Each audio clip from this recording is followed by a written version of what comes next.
찬미 예수님,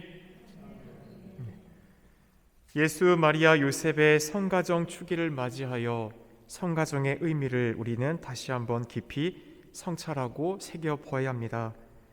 성가정의 모범을 저는 저의 부모님을 통해서 배웠고, 또 성가정의 유산이라 할 수 있는 신앙을 그 가정 안에서 보고 자랐으며 또한 체득하게 되었습니다. 저의 가정 신앙에 대해서 몇 번 말씀드린 적이 있었는데, 어렸을 적에 친구들 집에 가면 거실에 이제 큰 소파가 있고 그 앞에 큰 TV가 있는 집들이 많았어요. 그런 친구들의 집들을 보고 저희 집에 오면 무언가 이상하다라는 느낌을 늘 가졌습니다. 왜 우리 집에는 TV는 저쪽 구석탱이 가장 처박혀 있는 큰 TV를 보고 싶은데 TV가 작았습니다. 그리고 가장 TV가 크게 있어야 될 그 벽에는 이 성전의 성화를 가장 크게 인쇄해서 붙여놨어요, 아버지가. 늘 성당 안에 사는 거라고. 그러면서 그 앞에는 항상 기도할 수 있도록 성상들을 깔아놓고 늘 기도했었죠. 어렸었을 적에는 그것이 저에게 어떠한 삶에 영향을 주는지를 몰랐습니다. 하지만 지금이 되어서 제가 부모님께 받은 가장 큰 보물을 뽑으라면 바로 내 삶의 첫 번째 주인이 하느님이시다라는 것을 제 뼈에 가슴 깊이 새겨주셨다라는 겁니다. 그 누구한테도 배울 수 없는 신앙의 유산을 우리는 부모에게 배웁니다. 그리고 그 가정 안에서 기도할 때 가정은 하나가 되고 삶의 위기와 어려움을 이겨낼 수 있는 은총 안에 머문다라는 것을 저는 직접 경험했습니다. 가족을 사랑하는 안전장치는 함께 모여 바치는 기도를 통해 완성이 됩니다. 오늘날 세상의 많은 문제는 가장 작은 세포라고 할 수 있는 이 가정 공동체가 붕괴되고 있다는 겁니다. EBS 지식 채널 이라는 프로그램이 있습니다. 인상 깊게 봤던 단편적인 그런 짤막짤막한 주제를 소개해 주는데요. 그 중에 조용한 가족이라는 프로가 있었어요. 그 내용을 보면 부부 3쌍 중 한 쌍은 하루에 30분도 채 대화를 하지 않는다. 고교생 중 2명 중 1명은 집에서 부모와 대화하는 시간이 30분이 넘지 않는다라는 겁니다. 더 심각한 데는 15분을 넘지 않는다라고 해요. 자녀들이 부모와 대화하기 싫어하는 일이 그것은 무엇일까요? 바로 공부 및 성적 중심의 대화, 부모의 생각의 강요, 그리고 지시형 말투가 연달아 순위에 올라 있었습니다. 여기 계신 우리 본당은 지금 이미 자녀들을 출산을 이미 한참 지났긴 했지만 이 안에서 우리가 배울 것들이 있다라는 사실입니다. 사랑하고 아끼는 사람에 대한 걱정과 관심이 있어서 계속해서 말하는 게 뭐라고 할까요? 우리가 이게 나 잘 되려가는 거니? 다 너 잘 되려가는 거지. 아이러니하게 사랑하기 때문에 끊임없이 얘기하는데 받는 사람은 그것을 들으면 화가 나는 게 있습니다. 3글자라고 하죠. 무슨 소리라고요? 잔소리입니다. 부모님의 잔소리가 시작되면 자녀들의 뇌파를 검사한 결과 부모의 의도를 이해하려는 뇌의 활성은 차단이 되고 부정적 감정을 인식하는 부분만이 활성이 된다고 합니다. 바로 대화와 공감, 이 아이들이 대화가 아니라 잔소리로 느끼는 데서 첫 번째로 주된 요인은 뭐냐면 공감이 있느냐 없느냐라는 것이에요.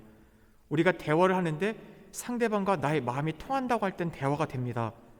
하지만 상대방이 나의 얘기를, 나의 상황을 이해해 주지도 않고 공감해 주지도 않고 어떤 원칙도 없이 일방적으로 쏟아붓기만 한다면 그것은 대화가 아니죠. 잔소리가 됩니다. 우리의 가정 안에서 일어나는 많은 부분들이 사실 이 대화의 단절에서 비롯이 된다라는 겁니다. 청소년 5명 중 1명은 우리 부모님은 나를 절대 이해하지 못해 라고 말한다고 합니다. 부모 역시 답답합니다. 자녀와 소통하고 싶고 또 올바른 길을 안내해 주기 위해서 끊임없이 다가가지만 자녀들은 점점 멀어진다라는 것입니다.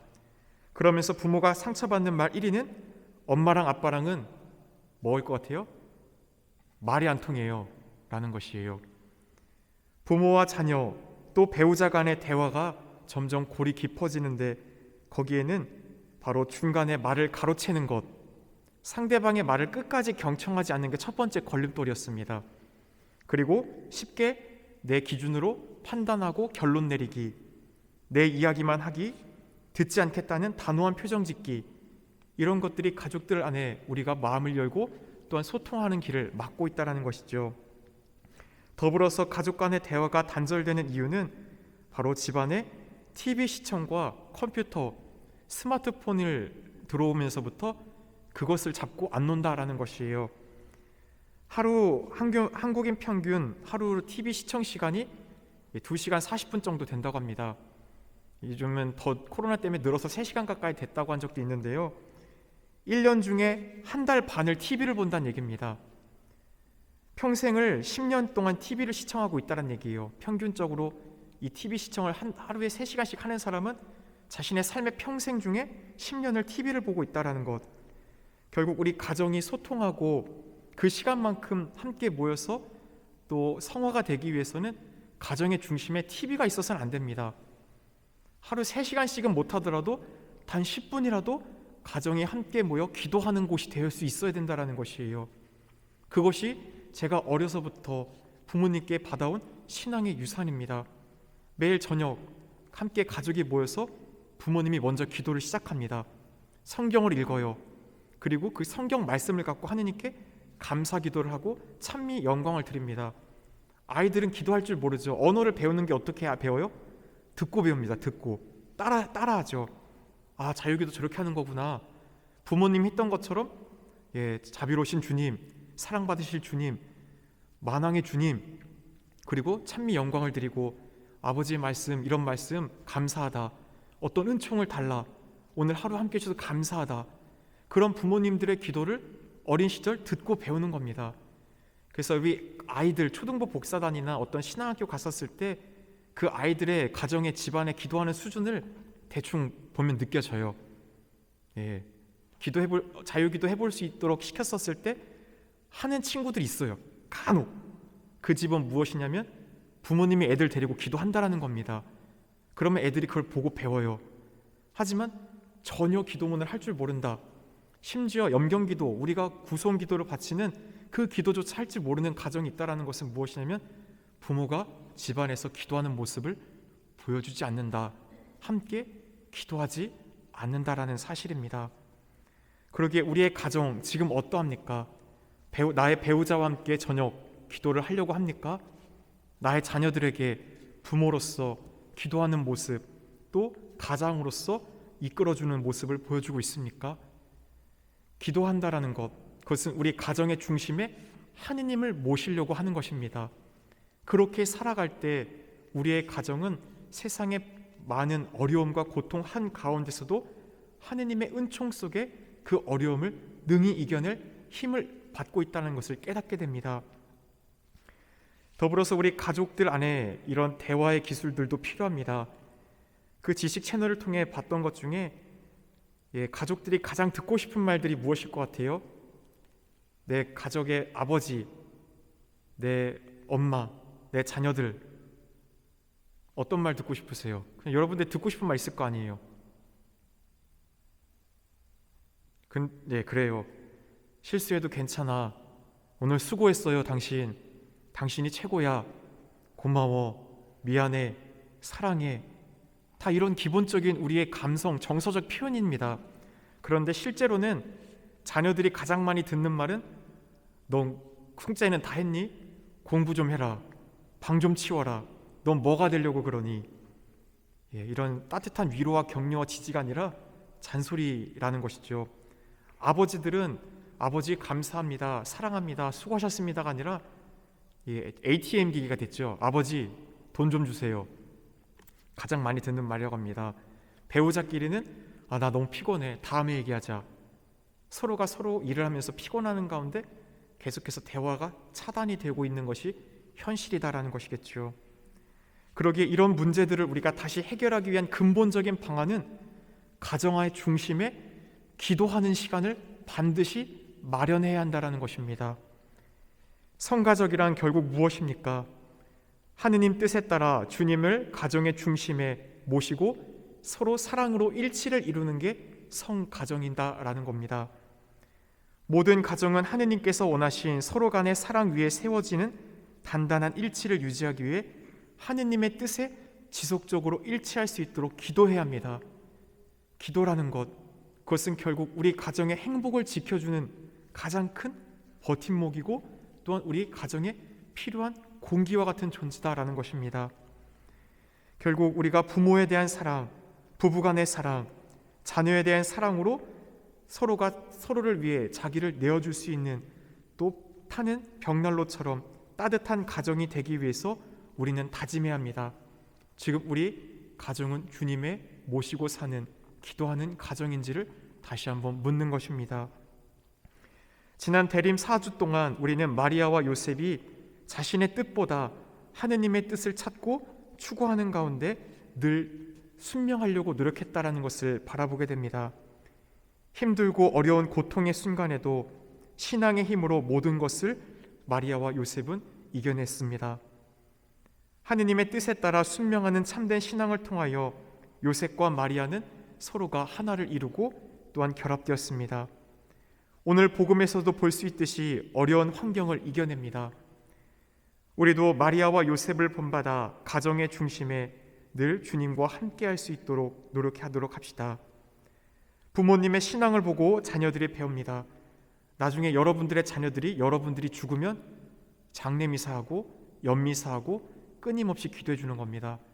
내가 아이들에게 신앙의 유산을 준 만큼 그 자녀들이 다시 부모를 위해 신앙의 보화를 돌려주는 거예요. 여러분들이 준 게 없다, 물질적인 건 많이 줬을지 모르겠지만 영적인 재화를 물려주지 않았다, 그럼 그만큼 그 자녀들은 그걸 모릅니다. 내 부모에게 무엇을 줘야 되는지, 어떻게 해드려야 되는지.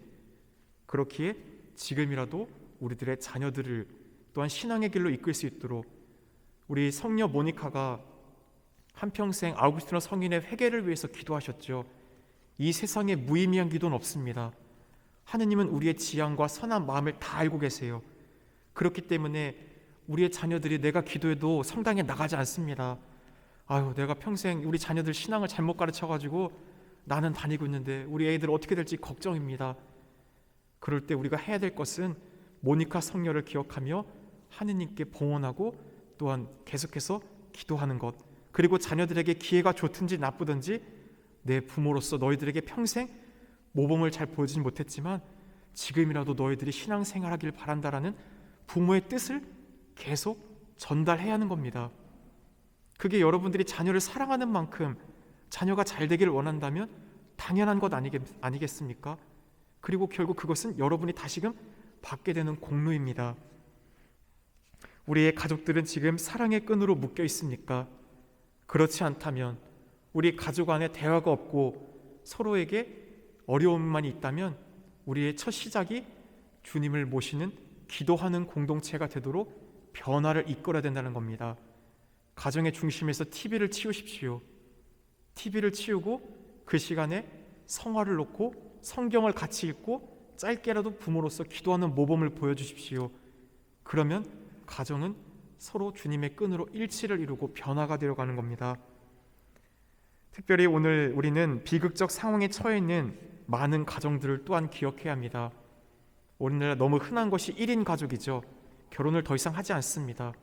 이 세상 안에서 젊은이들이 이제는 3포, 5포, 7포, 9포까지 갔죠. 포기할 것들, 결혼이라는 것은 이제는 먼 세상의 이야기처럼 들리고 혼자 사는 세상이 되었습니다. 이런 한국 사회 안에서 올바른 혼인에 대한 정착된 문화, 또 제도, 법률이 생길 수 있도록 우리는 관심을 가져야 합니다. 또한 오늘 복음에서 보듯이 예수님은 난민이셨습니다. 자신의 고향을 떠나 이집트로 피난을 가셨죠. 이 세상엔 아직도 많은 사람들이 전쟁으로 고국을 떠나 피난민이 되어 헤매고 있습니다. 또 가깝게 우리 나라도 이제는 많은 분들이 돌아가셨지만 분단의 아픔 속에 이산 가족으로 가족을 만나지 못하고 있는 이들도 있습니다. 우리는 오늘 이런 가정을 기억하는 예수 마리 요셉 성인의 성가정 추기를 기억하며 이런 난민들, 또한 우리의 1인 가족의 이런 세계적인 문화 흐름들, 더불어서 이산 가족들, 그들에게 필요한 은총을 청하며 또한 함께 기도해야 할 것입니다. 어려운 상황에서도 하느님의 뜻을 추구할 수 있는 용기, 또 마음을 청하면서 우리 가정의 첫째 자리를 다시금 주님께 돌려드리도록 합시다. 잠시 묵상하겠습니다.